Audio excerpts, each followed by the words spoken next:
Ринки в Україні запрацювали, щоправда, лише продуктові. Чи відкривати їх вирішували місцеві чиновники? Адже є суворі обмеження, затверджені у МОЗі. А от у столиці ринки будуть зачинені, аж поки ситуація із захворюванням на коронавірус не поліпшиться, зазначив мер Кличко.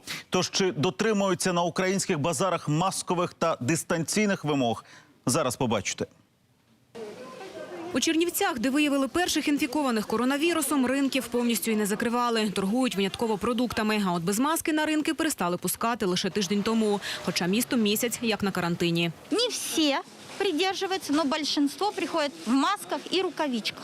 Протягом дня і вночі у павільйонах миють та прибирають з дезінфекторами, запевняють співробітники ринку. Покупців та продавців стало значно менше, тож особливих обмежень за кількістю людей немає. Рахунок має бути таким, що десь від 100 до 220 одновременно в одну годину в нас можуть знаходитися ці покупці. Фактично, як ви бачите, у нас не перевищує. Найбільше однієї людини на 20 квадратних метрів. Це нові норми МОЗу для роботи ринків. І відстань між покупцями у черзі не менше 1,5 метра. Весь персонал та відвідувачі мають носити маски та рукавички. Для ринків вихідного дня відстань між місцями торгівлі має становити не менше 3 метрів. З усіх цих правил складніше, як виявилося, дотримуватися дистанції між відвідувачами. На Чернівецькому ринку, скажімо, є ряди, де люди проходять близько один до одного. А якщо закриють раптом? Не знаю, що тоді будемо робити без ринку. На центральному ринку у Кропивницькому малолюдно, хоча територія велика і дозволяє тримати безпечну дистанцію. Частина підприємців у відпустці від початку карантину.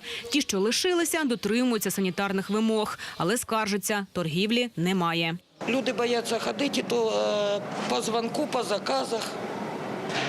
Чоловік прийшов конкретно, скупився і пішов. У Харкові, де поки один хворий з коронавірусом, продуктових ринків зовсім не закривали, але ціни на товар підвищили. Може бути, зараз почало овочі чуть-чуть припадати свіжі, а так все, і м'ясо, фрукти, все виросло. Процентів на 10-15, то це точно. Та найбільше здорожчав часник. 150 гривен стоит килограмм, а старый 200 гривен килограмм. Ну, это ж пишут, что это витамины С, это очень полезно есть при этом вирусе, хотя я глубоко сомневаюсь. Поэтому такі бешеные ціни. На великих ринках у цілому санітарних норм дотримуються. А у Спальному районі на першому ж базарі, куди заїхала знімальна група сьогодні, в масках та рукавичках менше половини продавців. Чому ви без маски і без рукавичок? Є і маски, і рукавички, просто тяжело дишати в ній. Адміністрація ринку не може пояснити, чому продавці нехтують правилами. Без поняття, ми їх предупреждали. Але ж ви маєте це контролювати.